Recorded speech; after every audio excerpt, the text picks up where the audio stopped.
সুন্দৰ পিচাই, সত্য নাডেলা, শান্তনু নাৰায়ণ, ঋষি সুনাক, অৰবিন্দ গিছৰা, Parag Agrawal, Ajay Banga, Neal Mohan and the list is endless. বন্ধুসকল, এইকেইজন ভাৰতীয়ই বিদেশত ভাৰতক উজ্বলাই তুলিছে আৰু প্ৰমাণ কৰিছে যে ভাৰতীয় সকলোতে আছে। বন্ধুসকল, এই উক্তিটো এতিয়া বিদেশত ভাৰতীয় জনসংখ্যাৰ সন্দৰ্ভত সঘনাই ব্যৱহাৰ কৰা হৈছে। কাৰণ ভাৰতৰ বাহিৰত ভাৰতৰ ক্ৰিকেট মেচেই হওক, ছাত্ৰ ছাত্ৰী হওক বা অভিযন্তা হওক, ভাৰতীয়সকল আন্তৰিক অৰ্থত সকলোতে আছে। আৰু মই এই সকলোবোৰ কোৱা নাই। এই সকলোবোৰ তথ্যই কয় যে ভাৰতীয় প্ৰব্ৰজনকাৰীসকল সমগ্ৰ বিশ্বৰ ভিতৰতে আটাইতকৈ ডাঙৰ, অন্যতম আৰু বৃহৎ। ওৱান অৱ দি ৰিচেষ্ট আমেৰিকাত। 2022 চনৰ আগষ্ট মাহত লোকপিয়ল অনুসৰি ভাৰতীয় গড় পৰিয়ালৰ আয় $1,27,000। এই ধনৰাশি ভাৰতীয় টকাৰ প্ৰায় 1 কোটিৰ সমান আৰু এই ঘৰুৱা উপাৰ্জন আন সকলো দেশৰ পৰা অহা অনুপ্ৰৱেশকাৰীতকৈ বহুত বেছি। কিন্তু friends, question here is that ভাৰতৰ দৰে এখন দেশত য'ত সাগৰৰ যোৱাটো পাপ বুলি গণ্য কৰা হৈছিল, ইমানবোৰ ভাৰতীয়ই কেনেকৈ 7 সাগৰ পাৰ হৈছিল? তেওঁলোক কেনেকৈ আগশাৰীৰ পদবীৰ লগতে কেনেকৈ ইমান চহকী আৰু প্ৰভাৱশালী সম্প্ৰদায়ৰ সৃষ্টি কৰিছিল? ভিডিঅ'টোত আমি এইবোৰ প্ৰশ্নৰ উত্তৰ পাম। লগতে বুজিবলৈ চেষ্টা কৰিম যে ভাৰতীয় প্ৰব্ৰজনকাৰীৰ পৰা ভাৰতৰ বাবে কি কি লাভ হৈছে আৰু ইয়াৰ লগত জড়িত প্ৰত্যাহ্বান কি। গতিকে কোনো পলম নকৰাকৈ আৰম্ভ কৰোঁ আৰু প্ৰথমে জানো সমগ্ৰ বিশ্বতে ভাৰতীয়সকল ক'ত আছে আৰু কেনেকৈ তাত উপনীত হ'ল। ৰাষ্ট্ৰসংঘৰ তথ্য অনুসৰি বিশ্বত প্ৰায় 28 কোটি প্ৰৱাসী আছে আৰু ইয়াৰে প্ৰায় 2 কোটি প্ৰৱাসী ভাৰতীয়। অৰ্থাৎ ভাৰতীয় প্ৰৱাসী গোটটোৱে হৈছে আটাইতকৈ ডাঙৰ আৰু আমাৰ পিছত দ্বিতীয় নম্বৰত আছে 1 কোটি জনসংখ্যাৰে মেক্সিকো আৰু তৃতীয়তে আছে চাইনিজ প্ৰৱাসী।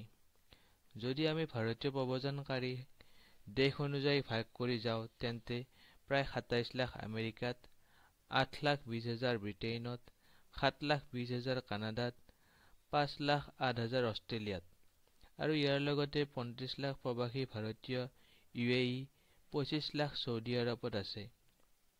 কিন্তু বন্ধুসকল, ভাৰতীয় প্ৰব্ৰজনকাৰী ইমান বৃহৎ জনসংখ্যা কেইদিনমান বা মাহৰ ভিতৰতে গঠন হোৱা নাই, বৰঞ্চ ইয়াৰ মাজত এক দীঘলীয়া ইতিহাস আছে আৰু এই ইতিহাসত স্পাইচ ৰুটৰ পৰা আৰম্ভ কৰি চিলিকন ভেলীলৈকে যাত্ৰা সামৰি লোৱা হৈছে।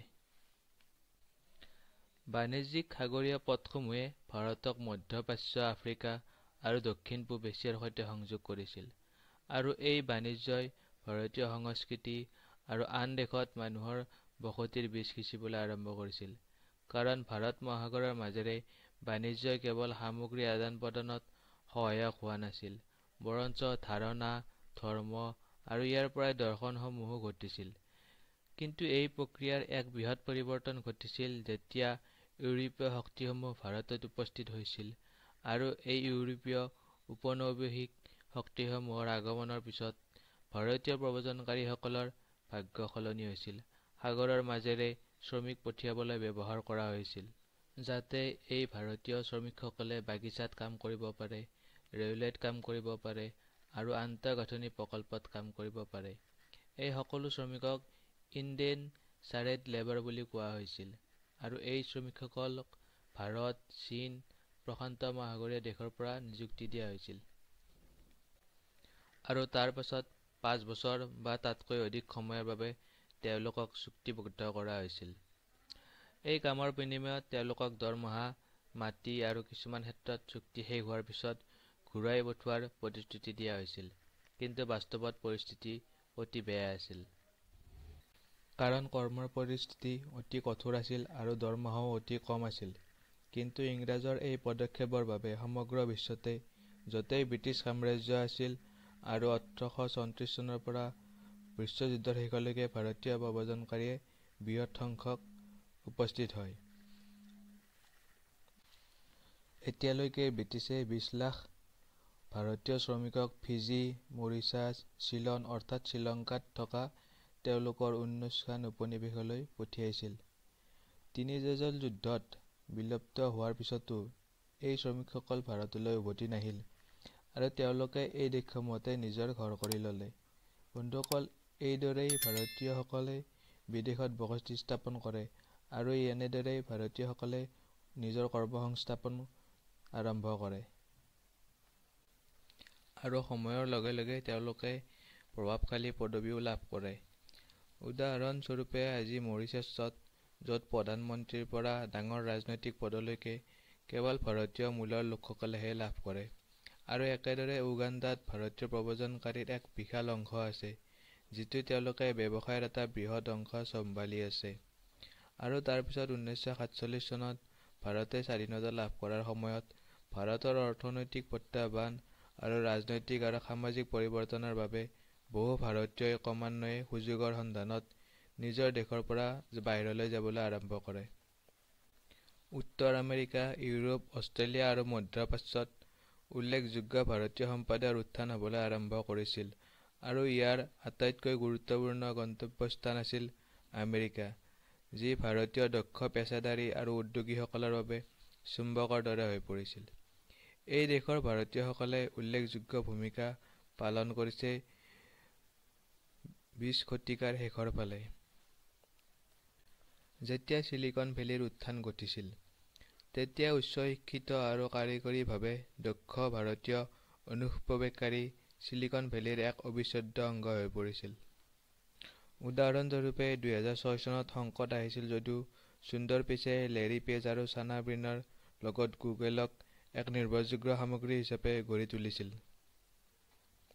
গুগল.ৰুৱে ইতিহাসৰ অন্যতম বেয়া সময় দেখিছিল আৰু একে সময়তে বিল গেটছে সত্য নাডেলাক CEO হিচাপে মনোনীত কৰিছিল, আৰু সত্য নাডেলাই লোকচান হোৱা নকিয়া ওৱান অধিগ্ৰহণ কৰিছিল আৰু তেওঁৰ বাবে ক্লাউড কম্পিউটিং প্লেটফৰ্ম ছ'চাইটি প্ৰতিষ্ঠা কৰিছিল। কিৰণ মজুমদাৰ শ্ব, ঋষি সুনক, প্ৰেম বাদশ্বাহ, অপূৰ্ব মেহতা আৰু VC চাইকেলৰ নাম বিশিষ্টভাৱে লোৱা হৈছে আৰু এই সকলো ভাৰতীয় বিদেশত ইমান সফল হোৱাৰ আঁৰত কিছুমান অতি গুৰুত্বপূৰ্ণ কাৰণ আছে। ইয়াৰ এটা কাৰণ হ'ল এতিয়া ভাৰতৰ অতি বৌদ্ধিক শ্ৰেণীয়েহে বহিঃৰাজ্যত বাস কৰে।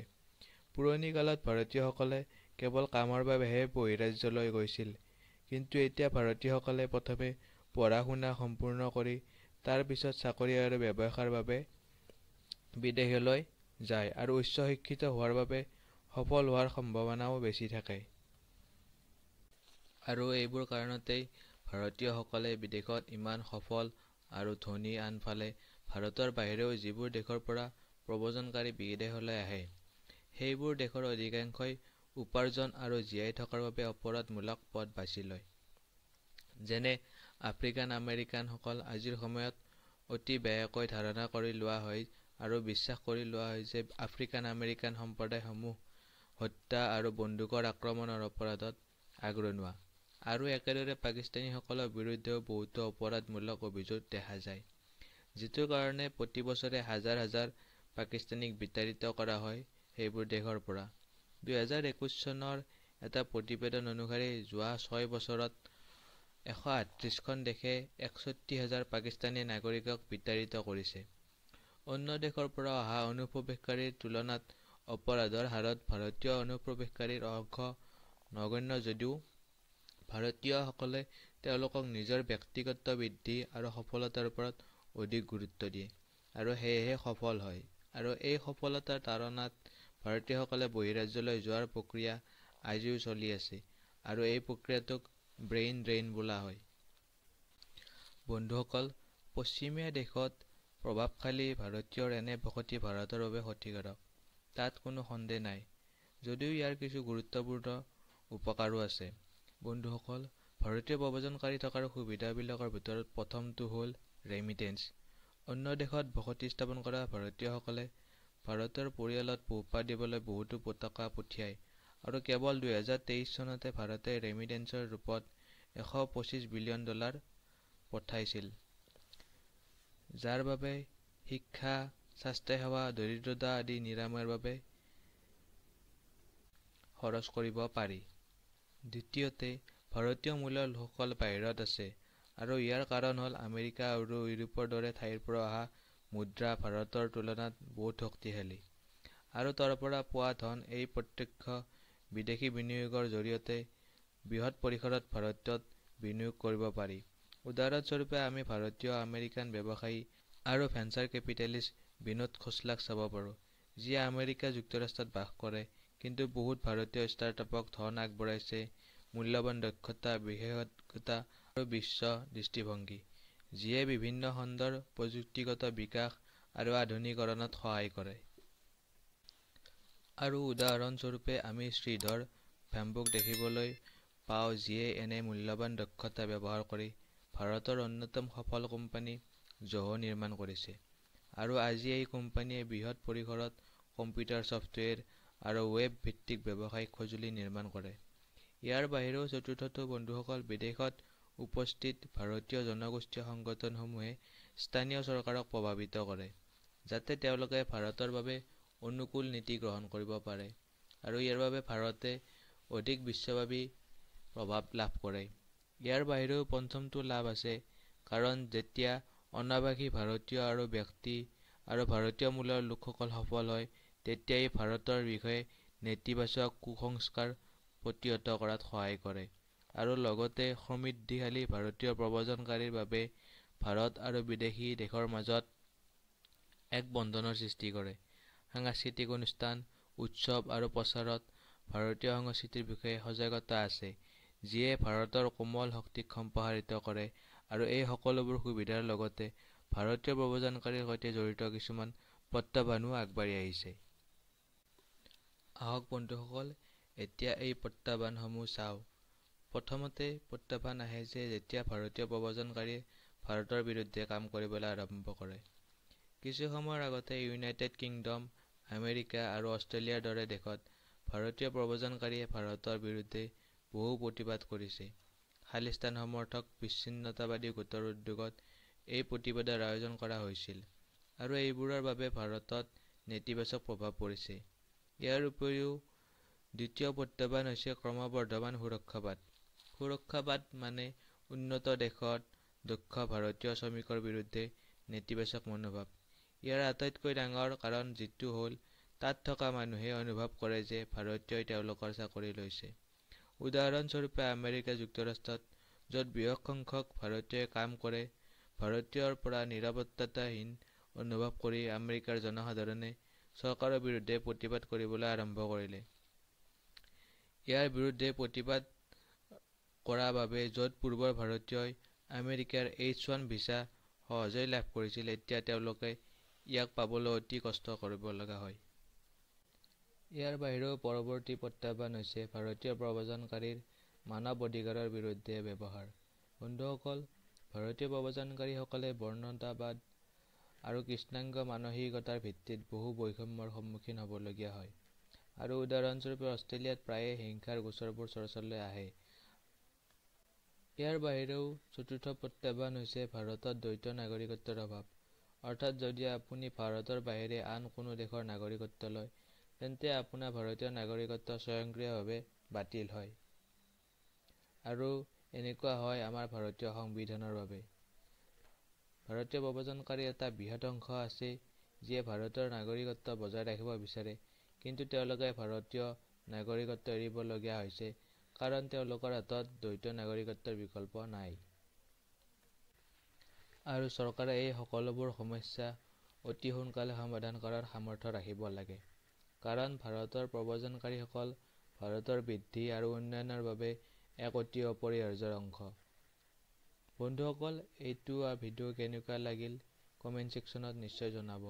লগতে কমেণ্ট ছেকশ্যনত লিখিব ভাৰতীয় প্ৰব্ৰজনকাৰীৰ লগত জড়িত আপোনাৰ কি চিন্তা। আৰু এনেধৰণৰ ভিডিঅ' চাবলৈ অসম হাইকুক ছাবস্ক্ৰাইব কৰক। পৰৱৰ্তী ভিডিঅ'ত লগ পাম, তেতিয়ালৈকে জয় হিন্দ।